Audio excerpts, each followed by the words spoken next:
Buenos días, estimados alumnos. Esta es la cuarta lección del curso de Metafísica FIL 14 que vamos a realizar. Eh, les, eh, les recuerdo que lo que alcancemos a explicar en esta lección va a ser un contenido que va a ser controlado la próxima semana en la primera prueba del curso. Les recuerdo también que esa prueba va a tener un valor del 20%, perdón, 20, no, 25% de la nota de presentación a examen. Recuerden ustedes también que las otras 4 evaluaciones que vamos a tener durante el semestre va a ser dos ensayos. Después de esta prueba que viene la próxima semana, 2 semanas más habrá un ensayo, del cual les haré indicaciones en fin, probablemente la semana subsiguiente. Dedicaré un tiempo a darles a ustedes explicaciones acerca de cuáles son los requerimientos que tiene este ensayo. Y vamos a tener 2 pruebas, que van a ser la primera la semana que viene y después la próxima va a ser aproximadamente a fines de mayo, más o menos. No me acuerdo ahora. Ustedes ven las fechas porque en principio son las fechas que están establecidas en el programa que ustedes poseen. Les recuerdo también que hoy a las 19 horas vamos a tener nuestra primera conferencia para contestar dudas sobre la materia que ya hemos estado considerando, los temas que ya hemos estado considerando hasta este momento. Bueno, entonces eh, lo, vamos a retomar los temas que estábamos tratando. Yo lo que había dejado introducido la lección anterior era esta gran distinción entre concepciones realistas y antirrealistas acerca de un dominio de entidades. Esto es, concepciones que suponen que los hechos acerca de estas entidades, quiero decir, el hecho de que tal o cual entidad exista, el hecho de que tal o cual entidad tenga ciertas propiedades o estén entre sí en ciertas relaciones, depende, en una concepción antirrealista, de estados epistémicos nuestros. Esto es, depende de que nosotros tengamos evidencia de alguna manera acerca de ella, evidencia perceptiva. Si se trata de hechos matemáticos, tendrá que ser el que poseamos una demostración o una prueba de una cierta tesis matemática. Si se trata de, qué sé yo, verdades morales, el tipo de estado epistémico tiene un carácter distinto, tendrá que ser el que, el que tengamos cierto tipo de emociones acerca de ciertos estados de cosas o ciertos hechos, si es que uno tiene una concepción antirrealista. En cambio, es propio de una concepción realista suponer que los hechos en cuestión, su existencia, sus propiedades, las relaciones que tengan entre sí, existen con independencia de nuestros estados epistémicos. Por supuesto, en este caso, nuestros estados epistémicos deberían ser capaces, si son suficientemente confiables, de rastrear y ser capaces de detectar, por decirlo así, esos hechos independientes.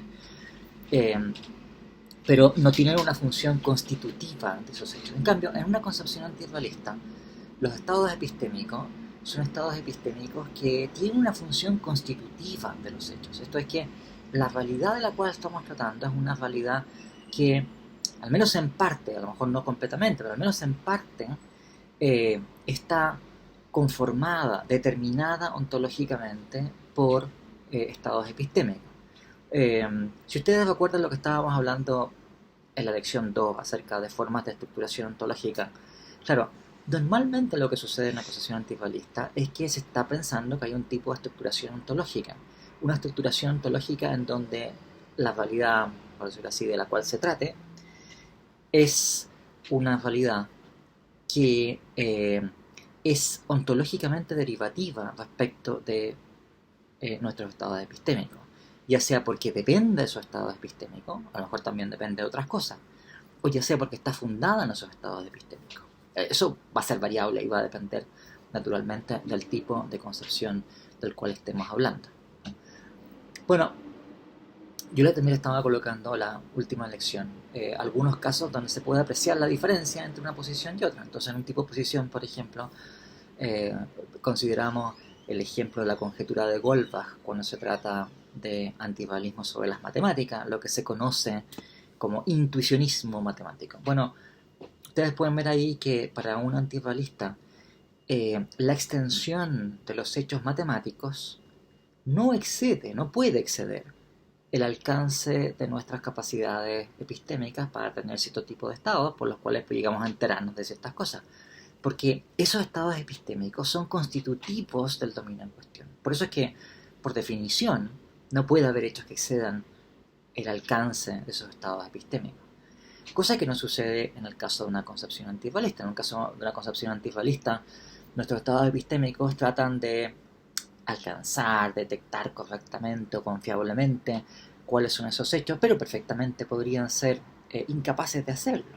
Podrían resultar que, en fin, que esos estados se queden cortos y aunque sean confiables para ciertos rangos, no lo serán para otros, ¿no? En cambio, en una concepción antirrealista, también insisto, depende del tipo porque hay una variedad enorme, los estados epistémicos, en principio, no pueden quedarse cortos. Por definición. ¿Por qué no? Porque la realidad en cuestión está constituida por ellos. Por tanto, no puede haber una realidad que exceda lo que debe estar. Porque esa realidad, por definición, por su naturaleza intrínseca, está constituida por esos estados epistémicos. O sea, eso hace que se den cosas peculiares. Hay consecuencias que se siguen de esta situación. Algunas de ellas no es necesario que las veamos. Yo les comentaba que normalmente un tipo de concepción ontológica acerca de un dominio de entidades de este estilo, realista o antirrealista, viene reflejado en una cierta concepción de la naturaleza de la verdad de las proposiciones que enuncian esos hechos. Y al mismo tiempo, también, no voy a explorar esta conexión, pero el significado de las proposiciones que nosotros enunciamos acerca de esos dominios de hecho también tienen diferencias en un caso y en otro. O sea, esta es una distinción que tiene un alcance especialmente amplio, que abarca no solamente cuestiones puramente ontológicas, sino que cuestiones semánticas, cuestiones sobre teoría de la verdad y cuestiones lógicas, ¿no? Déjeme contarles esto porque esto es algo que vamos a tener que considerar en varios casos que nos vamos a enfrentar a lo largo del semestre. Que cuando uno tiene una concepción antirrealista de un dominio de entidad, por eso ustedes recordarán lo que pasa en la conjetura de Goldbach, ¿no? Entonces, la actitud en principio de un intuicionista matemático frente a la conjetura de Goldbach, que es un enunciado al cual no tenemos ninguna prueba ni ninguna refutación, en realidad no sabemos si podríamos llegar a tener una prueba o podríamos llegar a una refutación, a lo mejor sí, también como ustedes sabrán, había ejemplos de cosas así de los cuales se han logrado finalmente una prueba, como el teorema de Fermat, por ejemplo, que se solía citar como un ejemplo de este estilo, denunciado por el cual no había ninguna prueba, ninguna refutación, pero apareció la prueba hacia el año 2000. Bueno, podría pasar, digamos, que en fin, se logre probar la conjetura de Goldbach después de todo este tiempo, pero no sabemos si va a ser. Y supongamos que no hubiese ninguna posibilidad de dar una prueba de este enunciado. Es un enunciado que está por siempre fuera de nuestras capacidades de lograr demostraciones mediante un procedimiento finito. Bueno, en este caso, la posición del intuicionista es que el enunciado no tiene valor de verdad. No hay una realidad matemática ahí que esté determinando que el enunciado es verdadero o falso. No existe tal cosa. Y eso es lo que podemos denominar una suerte de hueco que se encuentra en la realidad. El que sucede si es que estamos en una posición de este estilo, una posición intuicionista. Por esa razón, el principio lógico del tercio excluso no es válido en una concepción antirrealista. Si yo tengo una concepción antirrealista sobre hechos matemáticos, o sobre hechos morales, o sobre hechos físicos, una consecuencia que se sigue es que este principio lógico que enuncia que para una proposición P cualquiera, o P o no P, no tiene validez lógica. Por supuesto, podría valer en un caso particular que uno tenga una proposición y sea verdadera la disyunción, pero no vale como un principio lógico general para toda proposición sencillamente fundado en la naturaleza de nuestro pensamiento o algo así. Y eso se puede ver claramente en el caso de la conjetura de Goldbach. ¿Por qué? el ser verdadera la conjetura de Goldbach para un intuicionista coincide con tener una demostración de la conjetura de Goldbach, o por lo menos ser capaces de llegar a una demostración. Y el que sea falsa la conjetura de Goldbach coincide para un intuicionista con el hecho de que tenemos una refutación de la conjetura de Goldbach, o al menos estamos en condiciones, o es posible que lleguemos a una refutación. ¿De acuerdo? Ahora, como no hay garantía de ninguna de las dos cosas, pues así, no podemos afirmar que vale la conjetura de Goldbach o su negación, ¿no?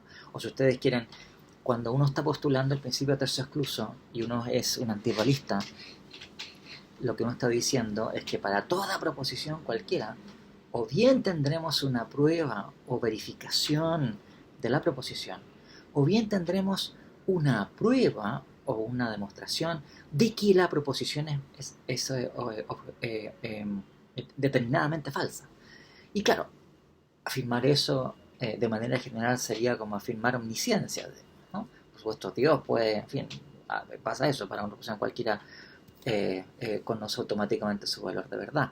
Pero sostener que eso vale para criaturas con intelecto finito, como nosotros, como un ángel, como un alienígena, es completamente exorbitante. Y por eso se entiende que si uno adopta una posición antirrealista sobre el dominio que sea, una cosa que no tenemos que, un principio lógico que deja de ser válido para las proposiciones que enuncian hechos acerca de ese dominio, es el principio de tercio excluso.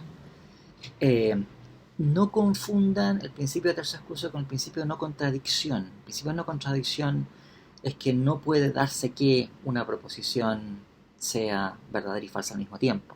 Que no es el caso que P y no P. Aquí no estamos diciendo eso, estamos diciendo que el principio según el cual por una proposición P cualquiera, P o no P, no es lógicamente válido en lógica intuicionista, que es el tipo de lógica que tiene que utilizarse para cuando uno tiene una concepción antirrealista, ¿no? Esto que yo estoy contando ahora, estas conexiones, ¿no?, entre concepción ontológica, en fin, leyes lógicas válidas, etcétera, etcétera, son conexiones que vio y que describió en los años 60 y 70 Michael Dammett. Él es en fin, el que se le ocurrió esto. Él tenía más una visión muy peculiar sobre estas cuestiones porque sostenía, y en eso fue seguido también por un buen tiempo por una serie de discípulos que tuvo en Oxford. Él sostenía que podríamos llegar a resolver el problema ontológico si es que nosotros tuviésemos claridad acerca de la teoría del significado y las leyes lógicas válidas para las proposiciones de ese dominio. O sea, lo que yo le he estado contando aquí es, por decirlo así, que hay una relación de acuerdo a la cual, dada una concepción ontológica sobre un dominio de entidades, se sigue que la lógica válida para las proposiciones que enuncian hechos acerca de esas entidades tiene ciertas características. Como ejemplo, si yo soy antirrealista, entonces no vale el tercio excluso. Pero Dammett tenía la idea de acuerdo a la cual esta relación podía ser inversa, o sea que nosotros podríamos justificar una posición antirrealista sobre un dominio de entidades si es que tuviésemos nosotros evidencia independiente, naturalmente, acerca de cuáles son las leyes lógicas válidas, acerca de cuál es la concepción del significado y de la verdad que debemos aceptar para ese dominio, o de manera general. O sea, de hecho, Dammett era un antirrealista global. Eh, Hablemos un poco sobre ese tema, ¿no? Uno puede tener una concepción realista respecto de cierto tipo de entidades y no respecto de otras. Eso es perfectamente coherente, ¿no? No hay ningún problema en que uno sea realista, por ejemplo, respecto a los hechos físicos y no sea realista respecto a la ética, ¿no? Creo que lo mencionamos anteriormente. Pero también es coherente que uno tenga una posición antirrealista global, o sea, uno piense que de manera general para cualquier cosa, sin ningún tipo de excepción, esa cosa o esa entidad o ese hecho depende de nuestro estado epistémico, ¿no? Al revés, no hay algo así como un realismo global, ¿no? Porque, en fin, a una persona que sea muy realista respecto de muchas cosas, bueno, habrá alguna cosa para la cual no sean realistas, qué sé yo, hechos acerca de lo gracioso, por ejemplo, ¿no? Entonces, o hechos acerca de, no sé, digamos, ¿no? Los conjuros de las brujas, no sé, hay, en fin, todo tipo de dominios en los cuales nosotros formulamos proposiciones, y para esos dominios no siempre será razonable tener una actitud realista, ¿no? Como, no sé, personajes de obras de ficción, digamos, ¿no? También sería muy extraño que uno tuviese una concepción realista acerca de Darth Vader, por ejemplo, y diciendo así, bueno, y Darth Vader, ¿qué tomó de desayuno el día que se juntó con Luke Skywalker? En fin, bueno, si uno es realista, entonces debería haber una respuesta para eso, ¿de acuerdo? O sea, hay algo que, o si uno considera, Darth Vader tomó huevo frito al desayuno el día que se encontró por primera vez con Luke Skywalker, uno podría, uno debería sostener que, bueno, que esa proposición debería ser determinadamente verdad o falsa, porque determinadamente, o bien Darth Vader comió huevos fritos o no comió huevos fritos, pero ustedes se dan cuenta que eso es ridículo, digamos, ¿no? Lo más razonable en ese caso es adoptar una posición que no sea realista. Entonces, no hay algo así como un realismo respecto de todo, ¿no?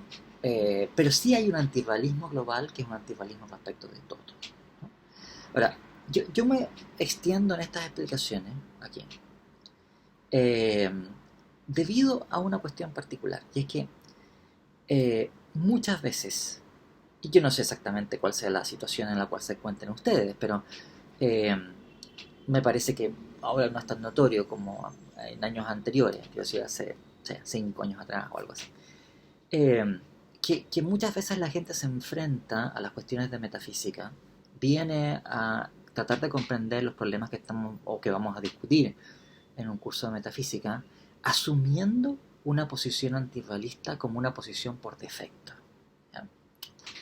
Y eso, claro, quizás no es lo que les sucede a ustedes, pero desgraciadamente sigue siendo todavía algo frecuente, que se asume una posición antirrealista global como una posición que uno tiene que adoptar por defecto, a menos que tengamos, en fin, algún tipo de evidencia especial.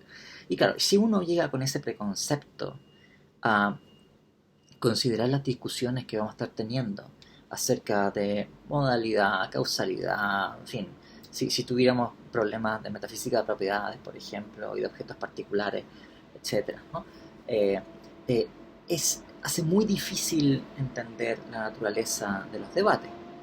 Eh, la mayoría de las discusiones que vamos a estar considerando, la mayoría de las discusiones en metafísica contemporánea, la metafísica que está, en fin, cultivada los últimos 50 años y que cultivan muchos contemporáneos nuestros, que yo lo hago, es una metafísica que tiene un punto de partida que es realista, no es antirrealista. Por supuesto, uno puede adoptar posiciones antirrealistas en un área determinada.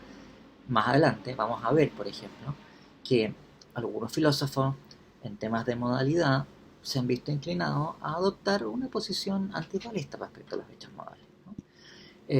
También se han visto cosas semejantes en metafísica del tiempo. Eh, en temas de causalidad no ha sucedido esto, que se adopten posiciones antirrealistas en este sentido.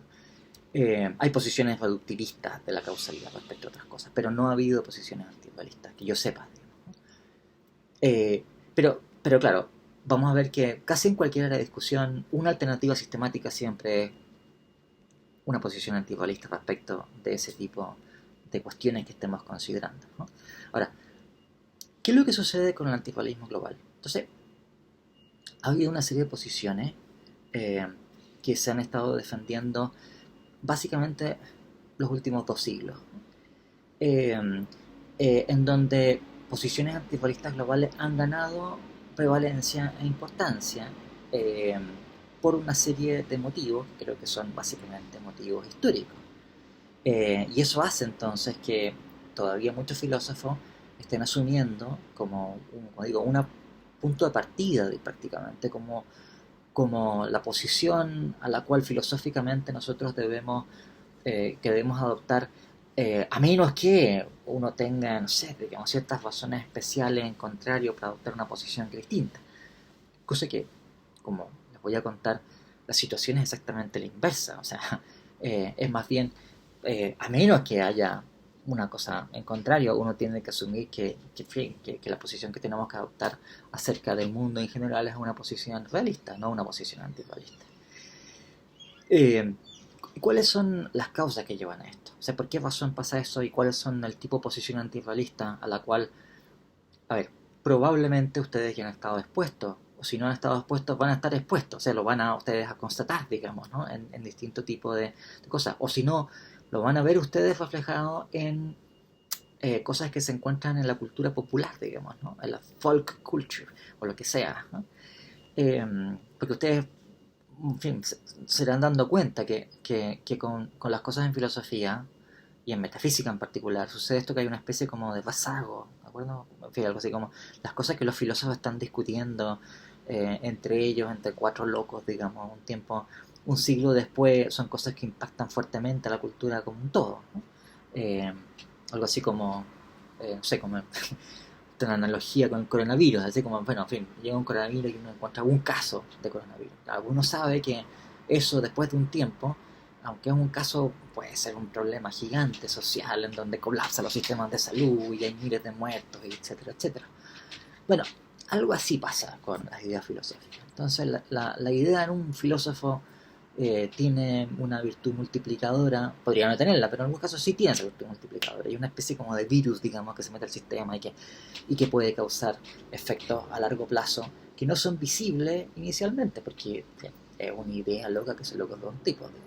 Bueno, entonces, ¿qué es lo que pasa con estas posiciones antirrealistas globales? O sea, posiciones que sostienen que todo lo que hay en el mundo, todo lo que existe, depende de nuestro estado epistémico.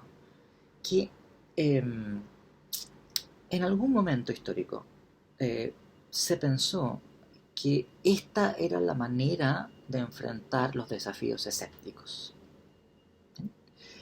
Eh, y se instaló estas formas de antirrealismo global como una suerte de programa de investigación en filosofía que parecía fructífero porque ofrecía la promesa de ser la manera de enfrentar los problemas teóricos que eran generados por posiciones escépticas, en fin, muy radicales. Entonces, permítanme colocarles un poco de contexto para esto, también para que se ubiquen, en fin, históricamente por lo menos, qué es lo que está pasando, digamos, con metafísica analítica. Eh, Les insisto que para muchos de mis colegas, por ejemplo, esto es increíble, digamos, saber las cosas que uno está discutiendo, qué sé yo, que estemos discutiendo hoy día, tomándonos completamente en serio problemas acerca de mundos posibles, o problemas, son cosas que sencillamente no logran entender por qué, digamos, estamos discutiendo estas cosas después de Kant, digamos, ¿no? O cómo es que estamos discutiendo ese tipo de cosas después de Nietzsche, ¿no? Entonces, eh, no, y no solamente eso, sino que además hay gente que dice que, bueno, que de lo que denominan metafísica, una posición metafísica, es Nietzsche, digamos, ¿no? Bueno, no lo es. Eh, ¿Qué es lo que sucede históricamente? El desafío, o sea, los argumentos escépticos son argumentos antiquísimos, digamos, se conocen de la antigüedad eh, y pues históricamente no son una novedad muy grande, pero en el comienzo de la época moderna, una transformación radical en la filosofía tiene que ver con que esa argumentación escéptica pasa a tener una posición central en la reflexión filosófica. Claro, se le suele echar la culpa de esto, como de muchas cosas, a Descartes, ¿no? A quien yo igual, con el paso del tiempo, igual le tengo como simpatía, en fin. Pero efectivamente, si uno quiere buscar a algún culpable de esto, es Descartes, ¿no? Entonces, Descartes, en el discurso del método, en las meditaciones metafísicas, son escritos de 1637, 1642, si no me equivoco, eh, y en principios de filosofía, él instala un estilo de eh, enfoque metodológico para los problemas filosóficos, cuyo punto de partida es suponer un escenario en donde no tenemos conocimiento de nada o prácticamente nada, en donde no tenemos creencias justificadas también prácticamente de nada, y tenemos que reconstruir el conocimiento a partir de cero, de una manera que esa es la idea de Descartes, podamos nosotros volver a fundar, o si ustedes quieren, fortalecer los fundamentos del conocimiento científico de manera que sean completamente indubitables. Entonces, Descartes parte, si ustedes ven en el texto clásico, que son las meditaciones metafísicas, Descartes parte de las meditaciones metafísicas asumiendo que nosotros tenemos que dudar, o sea, poner entre paréntesis cualquier tipo de creencia para la cual tengamos la más pequeña y mínima, tengamos el más pequeño motivo de duda acerca de ella. Entonces, nos preguntamos acerca de la evidencia sensible que tenemos acerca de algo y si existe alguna posibilidad de que esa evidencia que tenemos acerca de eso que se me presenta, si yo estoy viendo este reloj, por ejemplo, ¿no? Bueno, si hay alguna razón para pensar que podría yo tener esa evidencia y no haber un reloj sobre la mesa, entonces yo tengo que poner entre paréntesis esa creencia. O sea, tengo que dudar. No puedo yo simplemente asumir como un hecho que hay un reloj sobre la mesa, porque existe una posibilidad de duda, porque los sentidos algunas veces fallan, y si han fallado en algún caso, entonces, bueno, como sé yo que a lo mejor en este caso estoy sufriendo algún defecto óptico que me hace ver como si hubiese un reloj sobre la mesa, cuando en realidad no hay ningún reloj sobre la mesa, ¿no? Entonces, las hipótesis que coloca Descartes son hipótesis que tienen que ver con la posibilidad de que estuviésemos sufriendo errores masivos en la evidencia y la información que estamos recibiendo del mundo. Por ejemplo, a lo mejor estamos soñando y, y todas las cosas que la información que estamos recibiendo ahora a partir de nuestros sentidos es información, en fin, que no tiene que ver con una realidad exterior de la cual no estamos informando, sino que son simplemente alucinaciones o algo por el estilo. O la hipótesis extrema es que supongamos que hay un ser muy, muy, muy poderoso, un genio, pero maligno, que quiere engañarnos y que está produciendo en nosotros ilusiones todo el tiempo, como si estuviésemos viviendo en un mundo común, en donde estamos preocupados por la pandemia del coronavirus, pero en realidad no hay ninguna cuestión, digamos, ¿no? O, o siguiendo la hipótesis cinematográfica de las películas Matrix, ¿qué tal si en realidad, en fin, nosotros estuviésemos conectados a una supercomputadora que está produciendo en nosotros cierto tipo de estímulos para que nosotros creamos que vivimos en un mundo común y que tenemos que unirnos todos en la lucha contra el coronavirus? Pero en fin, no es nada, digamos, ¿no? Estamos todos ahí flotando en un líquido. Entonces, este tipo de hipótesis son hipótesis en donde ustedes pueden ver, tenemos toda la información y toda la evidencia que tenemos en este momento, pero sin embargo podríamos estar masivamente equivocados acerca de la realidad. Ahora, insisto, este no es un tipo de argumentación desconocida, digamos, cuando se propone por Descartes en el siglo XVII. Lo que resulta peculiar en Descartes es el puesto sistemático que él le otorga a esa duda, ¿no? La introduce como una duda metódica. ¿Metódica por qué? Porque es una precondición para que nosotros después vayamos a hacer qué. Si partimos de esta base en donde estamos poniendo todo entre paréntesis y vamos a admitir solamente aquellas, aquellas creencias para las cuales tengamos completa certeza, ¿no? Para las cuales la calidad de la información, de la evidencia que tenemos a favor de esas creencias es tal que no podríamos estar equivocados de ninguna manera, ¿no?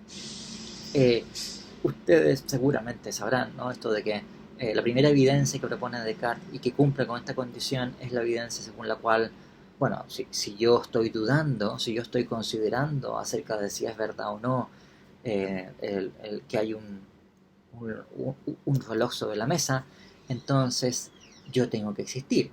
Si yo estoy dudando, entonces yo, quien duda, o quien piensa, o quien tiene estados de distinto tipo, estados mentales de distinto tipo, debe existir. Y ese sería el primer ejemplo de una verdad para la cual tenemos evidencia tan potente que no podríamos estar equivocados. Y sería bueno, un ejemplo, un caso muy paradigmático de verdades para las cuales tenemos evidencia completamente cierta, ¿no? O sea, claro, la idea de Descartes no es quedarse en eso. La idea de Descartes es reconstruir el entero edificio de la ciencia, todo el conocimiento científico del mundo, a partir de bases que tengan esta misma calidad epistemológica, o sea, que sean completamente ciertas, ¿no? Ahora, ¿qué es lo que sucede? Descartes pensaba que había una forma de salir de este problema que no es un motivo que nos interesa a nosotros. Pero ¿qué es lo que pasa con el paso del tiempo y con los filósofos que vienen a las generaciones posteriores? Uno que se queda en la duda metódica, que nunca se va a la duda metódica, ¿no? Entonces nos quedamos con este, por entre paréntesis, todo, salvo nuestra propia existencia. Y a veces ni siquiera eso, como San Hume, por ejemplo, que uno ni siquiera tiene evidencia de que uno existe. Bueno, eh, y ahí quedamos, digamos, no tenemos más escapatoria que esa, ¿no? Sencillamente nos quedamos con que, bueno, uno puede afirmar que uno existe, uno puede afirmar que uno tiene estados mentales, estados internos, de los cuales uno es el sujeto y que a uno le constan, pero nada más, digamos, ¿no? Y todo lo demás queda en las brumas epistemológicas. Entonces, por decirlo así, Descartes tenía un proyecto epistemológico eh, muy ambicioso de reconstruir sobre bases absolutamente sólidas la ciencia. Y ese proyecto se vio rápidamente fracasado. No hay tal cosa. No tenemos bases completamente infalibles para construir el conocimiento. Entonces, el problema que enfrentan eh, una, una comunidad de filósofos a fines del siglo XVIII, comienzo del siglo XIX, es cómo salir de ese impasse, ¿no? Cómo contestar ese desafío escéptico, ¿no? Y claro, el antirrealismo global se presenta como una manera de salirnos del problema escéptico, de contestar el problema escéptico de una manera donde no tengamos que, por decirlo así, estar discutiendo con el escéptico y decirle, mira, si yo te voy a demostrar que el reloj existe y te voy a dar la siguiente, porque, en fin, porque eso no ha aparecido por ninguna parte.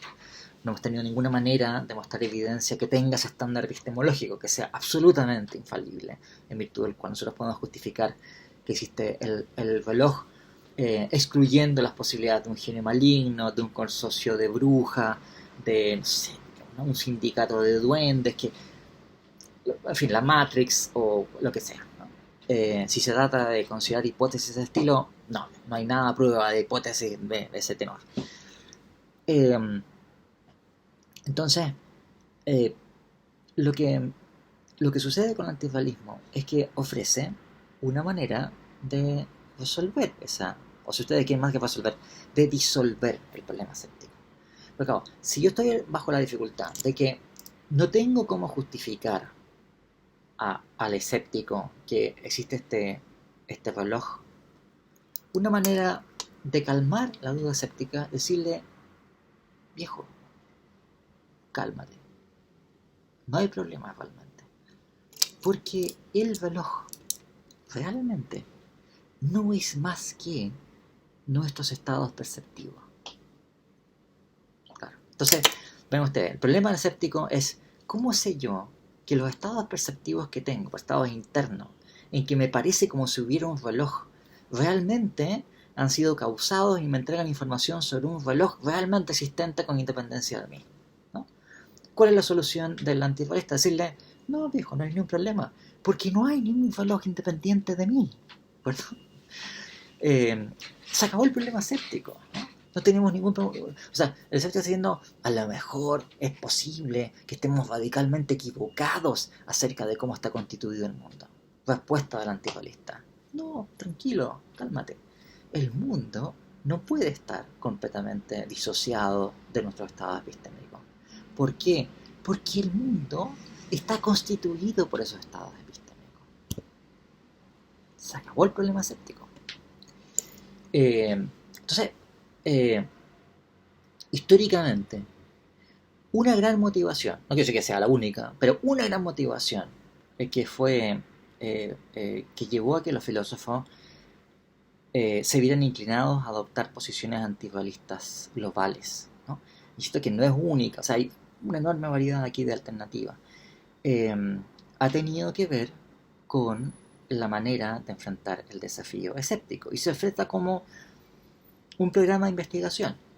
O sea, en ciencia, ustedes recordarán, no es que quiera yo decir que la filosofía es una ciencia como cualquier otra, porque no lo es naturalmente, pero sucede que comunidades de científicos se ven, por decirlo así, inspirados y motivados a embarcarse en una empresa común de investigación que resulta atractiva porque ofrece la expectativa de que vamos a obtener el resultado necesario. Entonces, claro, si ustedes piensan, no sé, la astronomía tolemaica fue un programa de investigación que duró, no sé, como 2000 años, no, bueno, 1500 años, un poco más. Eh, y qué sé yo, y la química del flogisto, por ejemplo, fue un programa de investigación que también embarcó un montón de gente. Y claro, eh, a veces esos programas efectivamente funcionan y a veces no funcionan. A veces después de un tiempo uno se da cuenta que en realidad había ciertas cosas en donde tenían ciertos rendimientos, pero a lo mejor otras no. Y tenemos entonces que abandonar esa empresa. Y claro, para los científicos que están metidos en esto no solamente es un compromiso teórico con una teoría, sino que también es como decirlo, una suerte de compromiso vital, digamos. O sea, yo estoy dedicando mi vida a investigar, suponiendo que si sigo investigando de esta manera voy a hacer algo importante, digamos, y algo que vale la pena. A lo mejor no. Bueno, y aquí pasa una cosa semejante, ¿no? O sea, eh, dado esta situación, una comunidad, conjunto de filósofos, de generaciones de filósofos, están pensando que si uno prosigue investigando en esta línea, vamos a conseguir resultados importantes.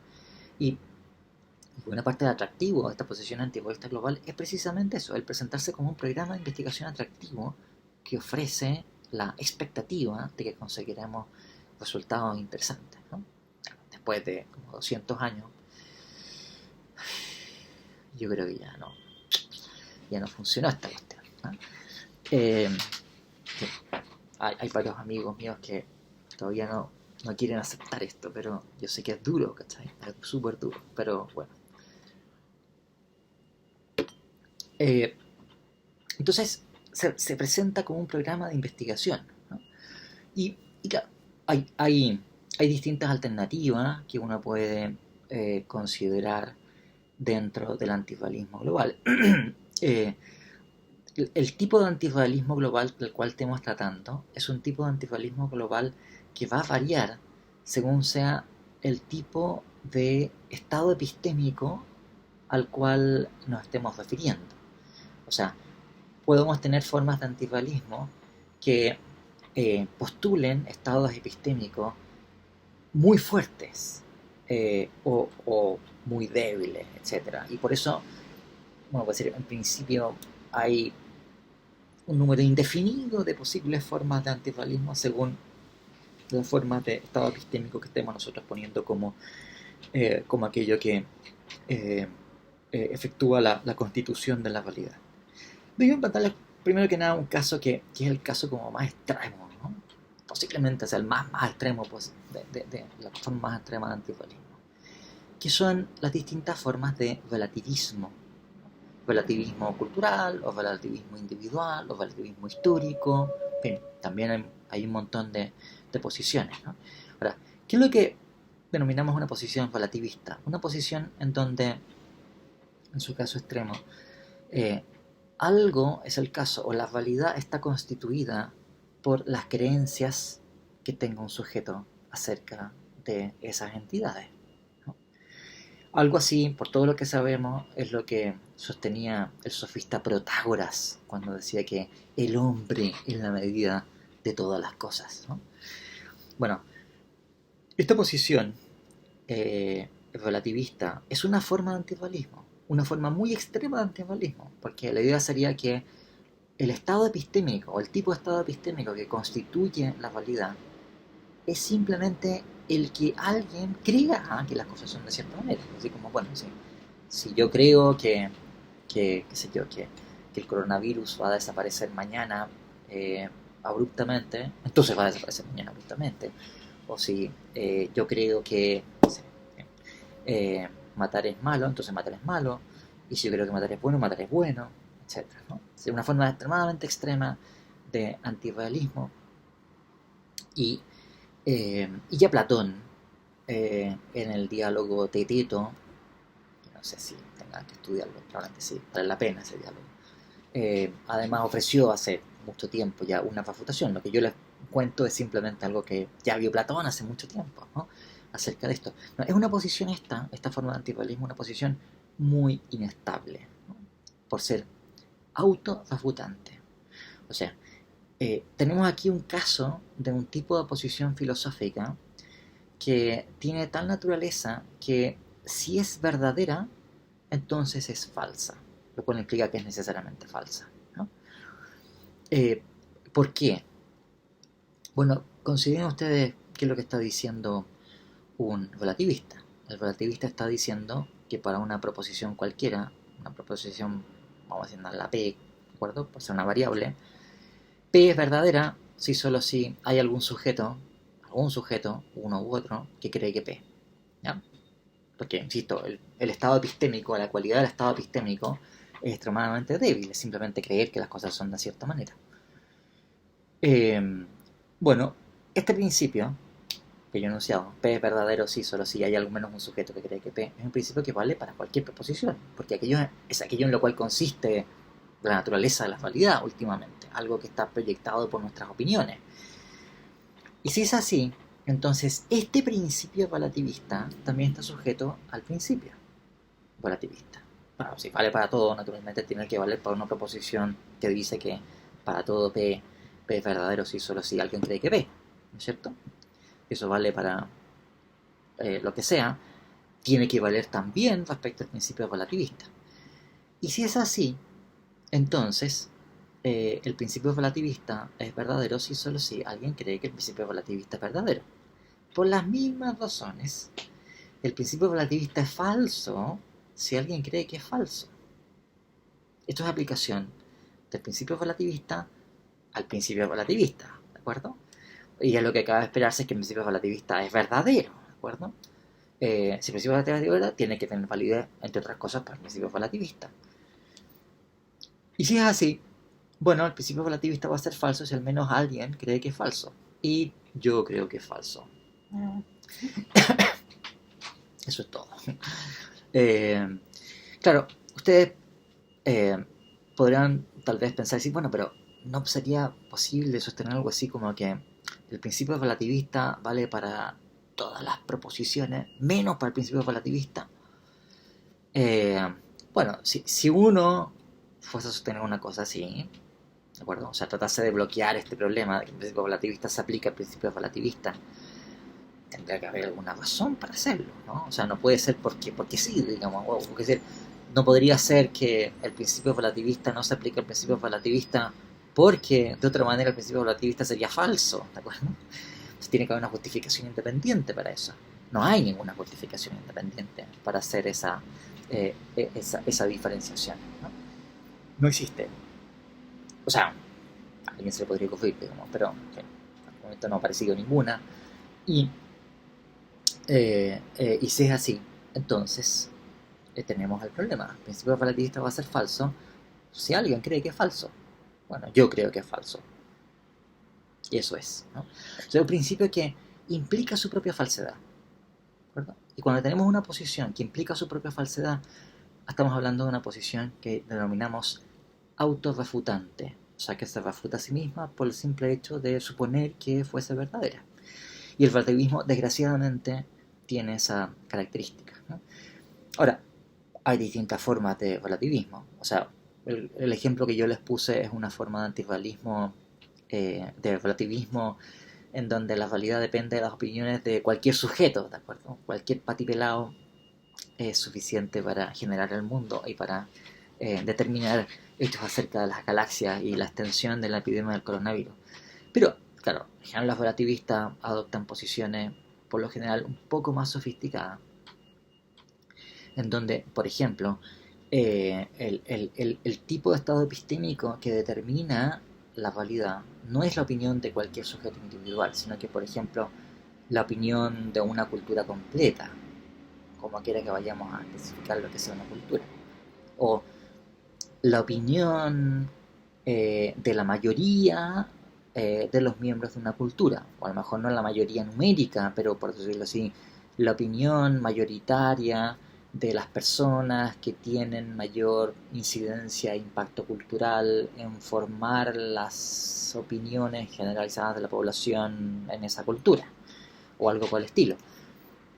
Cosa que, claro, si ustedes ven a filósofos historicistas, digamos, ¿no? De fines del siglo XIX, comienzos del XX, tendían a proponer cosas de ese estilo, algo así como, bueno, las cosas son de acuerdo a lo que crea la mayoría de los miembros de una cultura en una etapa histórica de desarrollo determinado.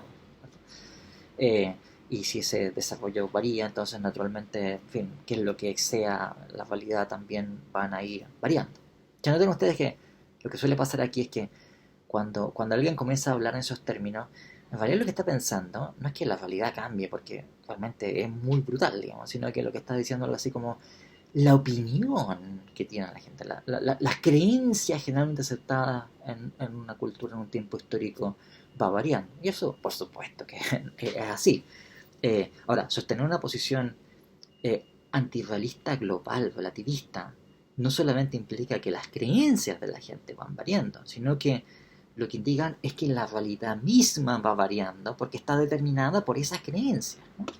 Ahora volvamos al tema del relativismo cultural. Entonces, en formas de relativismo cultural, de cual desgraciadamente tenemos ejemplos relativamente recientes. Entonces, Richard Rorty, por ejemplo, decía que la verdad es la opinión que están inclinados a aceptar la mayoría de nuestros pares culturales, ¿no? Eh, que es un ejemplo de esto. Cuando uno tiene una posición de este estilo, ya la opinión individual de un sujeto puede estar desalineada con la opinión mayoritaria de los miembros de una cultura.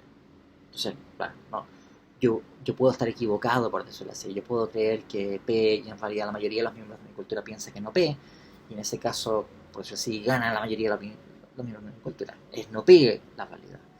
Pero sigue existiendo el mismo problema de fondo, ¿no? O sea, ahora el sujeto que determina cómo son las cosas, cuyas creencias determinan cómo son culturas completas o con estas cualificaciones que les indicaba, de tener el mismo problema, porque basta con que exista alguna cultura que crea que mayoritariamente que eso no es así para que no sea así. Y hay muchos ejemplos, en fin, de culturas en donde les aseguro que eso no es así. Vayan a plantear una tesis relativista de este estilo, no sé, digamos, ¿no?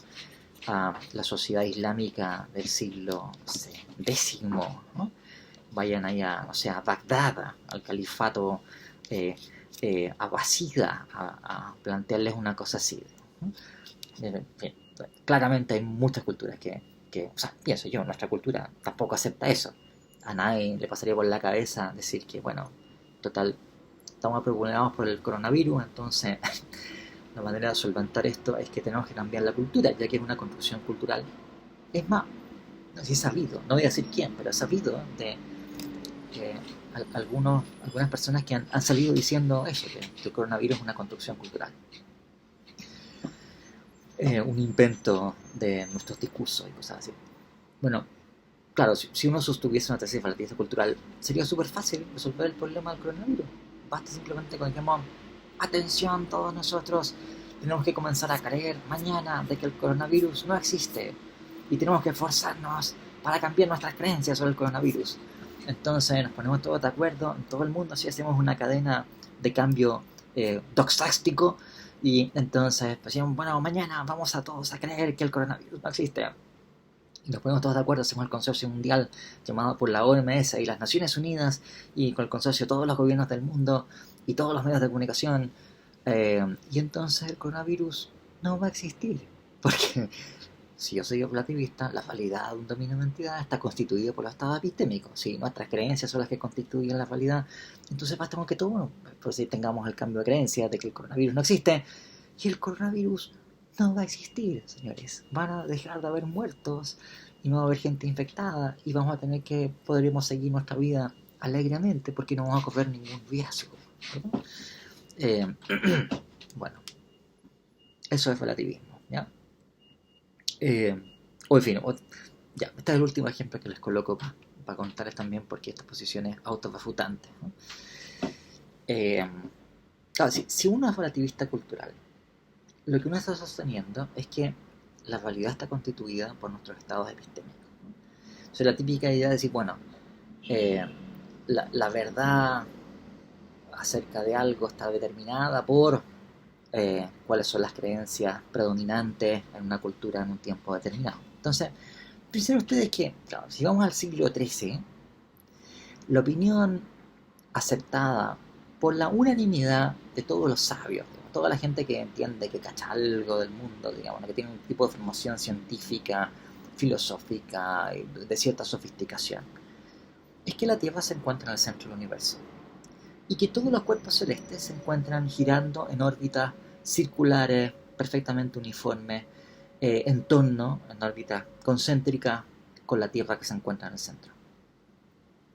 En el siglo XVII, la mayoría, la opinión mayoritaria de los sabios y de la gente en fin, que entiende y que eh, cambió y pasó a ser que la Tierra no se encuentra en el centro del universo, sino que orbita alrededor del Sol. ¿De acuerdo? Ahora, si nosotros somos relativistas culturales, entonces lo que tendríamos que sostener es que en el siglo XIII, dado que la mayoría de los miembros de la cultura, si no casi todos, creen que la Tierra se encuentra en el centro del universo, ¿qué creen que pasa?